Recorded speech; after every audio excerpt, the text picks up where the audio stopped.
Time for a soccer down here 1v1 with the release of the report coming out involving the NWSL and the NWSLPA. We decided to go to Louisville. Tyler Greever, sports anchor reporter for WHAS, who's done some quality work on the subject from the Racing Louisville perspective. Tyler, thanks for hanging out for a 1v1.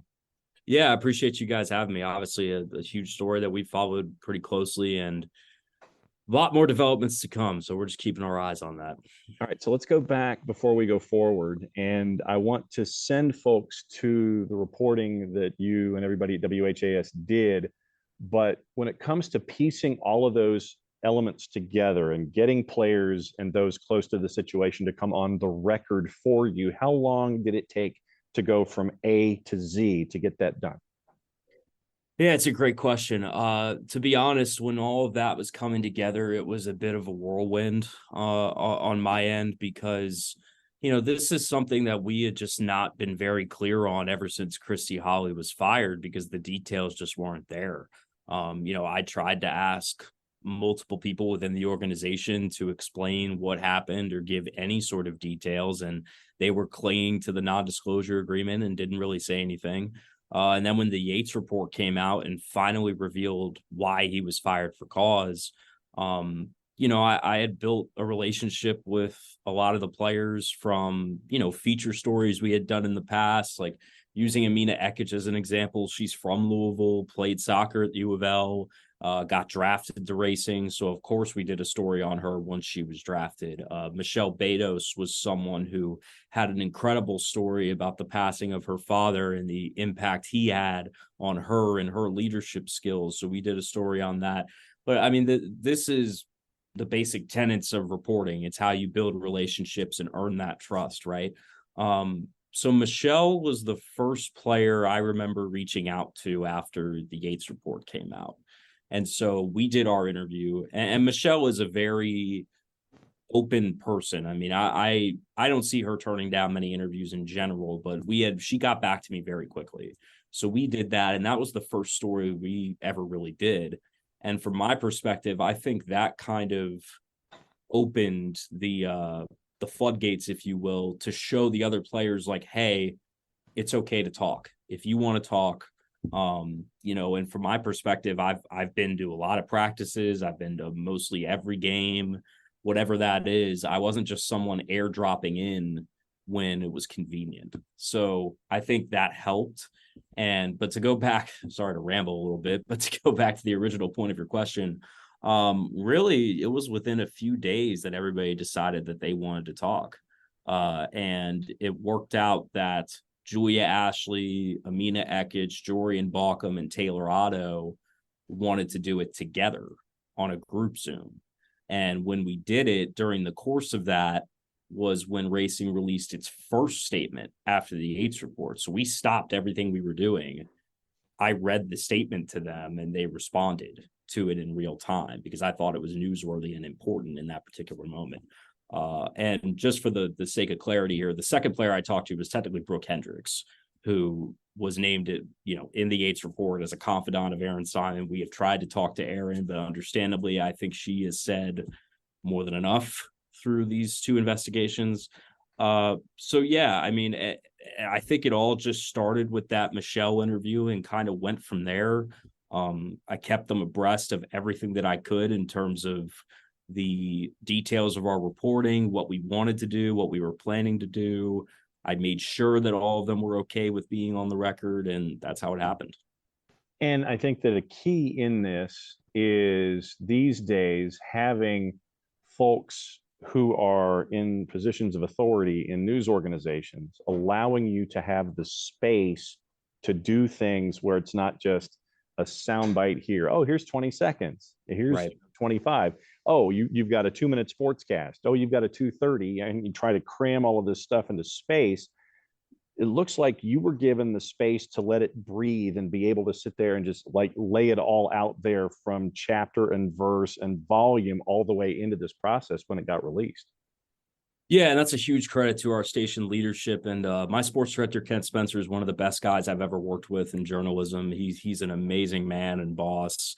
Kent had to take on a lot of extra work so I could focus a lot of time on this. And, it's also a credit to people around our station who had to pitch in. Alyssa Newton, one of our photojournalists, look, if you watch the special we did, the visual presentation of it, a lot of that was her, like her idea. She took it and ran with it. Obviously, my reporting is, the backbone of a lot of it, but the way it looked and the way it was set up, she did a remarkable job with it.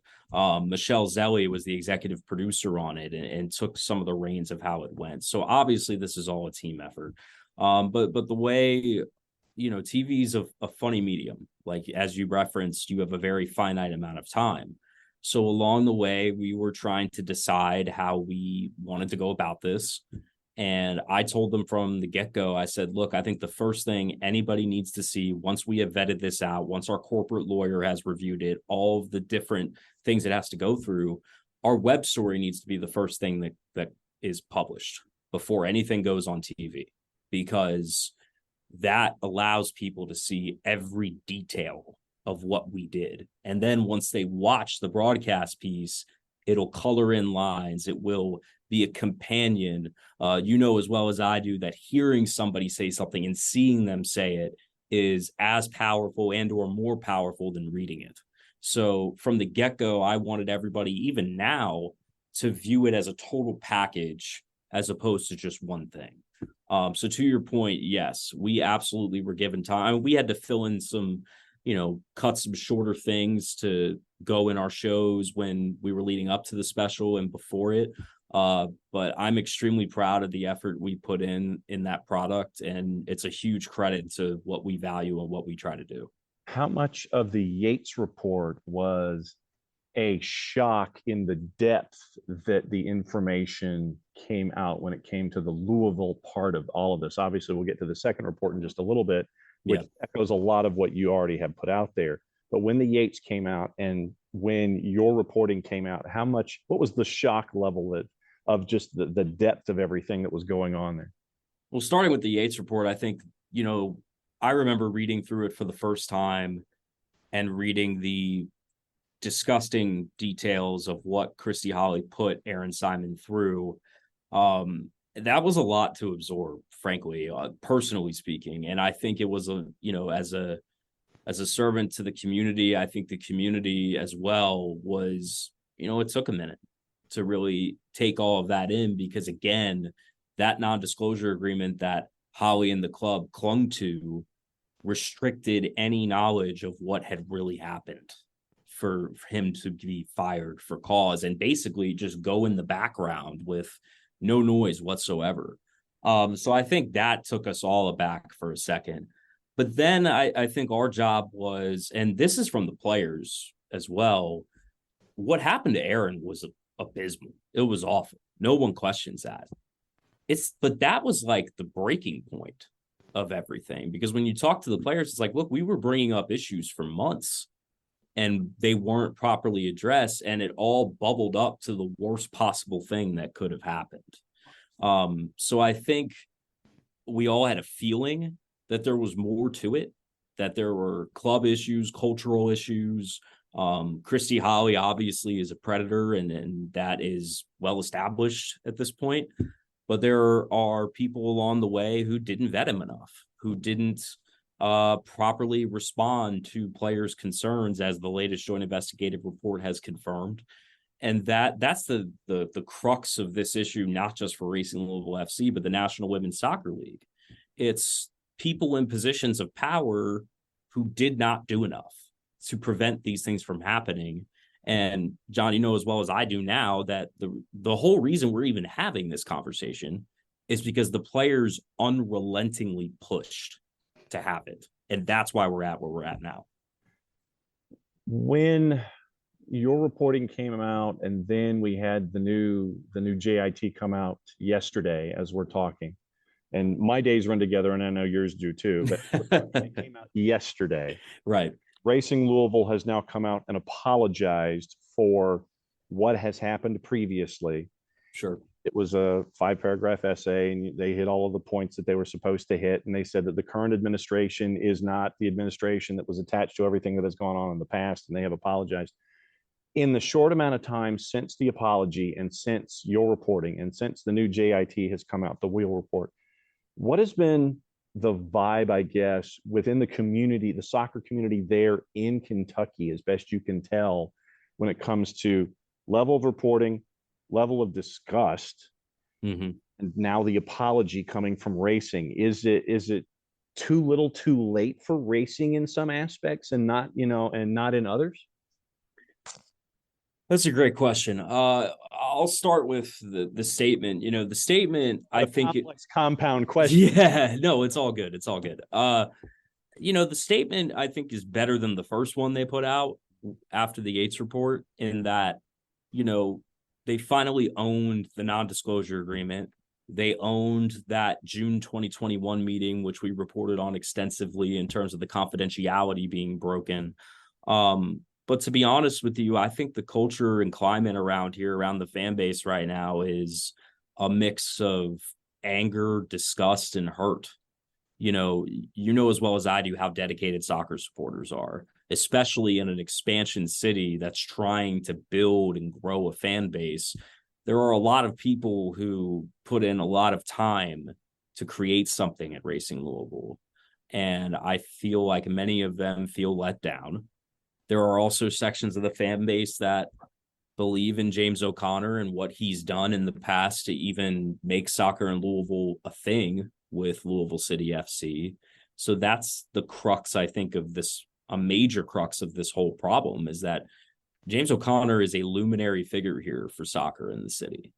And like it or not, from our reporting, the joint investigative report, the Yates report, obviously James has been an issue, along with former President Brad Stevens, who stepped down. I mean, not Brad Stevens, Brad Estes, excuse me, who stepped down. And he has taken on the focus for a lot of fans who want change. Now, they're searching for a new general manager. That hasn't happened yet. They hired a new assistant coach and made a good hire from all accounts around the sport. But they can claim whatever they want about James O'Connor not being involved in Racing once the general manager hire is made. But I guess the overall point comes to, how are you supposed to trust that if he is still involved in the ownership group of Soccer Holdings?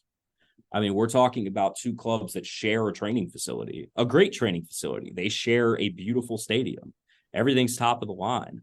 And I think that's what hurts people even more, is because Louisville is in such a unique position to be in a great spot. I mean, Lynn Family Stadium is a great place. The training facility is great. The city has shown that it supports soccer, but the fans are now caught in this position where it's like, we want to support the players. We want to watch them play, but that requires us giving money to an ownership group that right now we're at odds with, because we don't think they've done enough throughout this entire situation. So to sum it all up, I think it's very complex.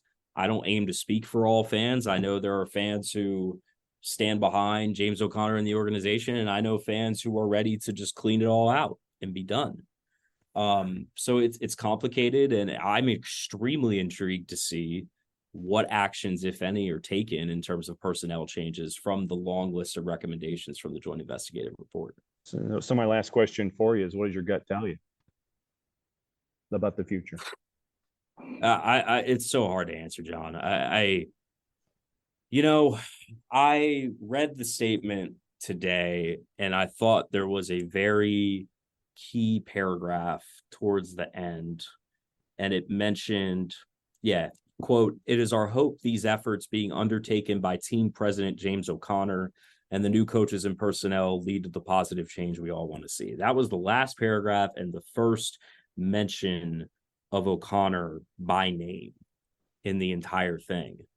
And so that would lead me to believe that the ownership group and those who ultimately make the decisions within the organization are still trying to find a way for him to be involved.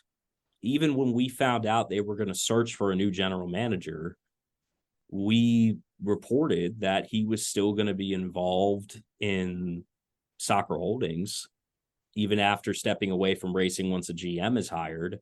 And that raised the questions of, well, is he going to be involved in hiring the GM? Is he involved in that vetting process?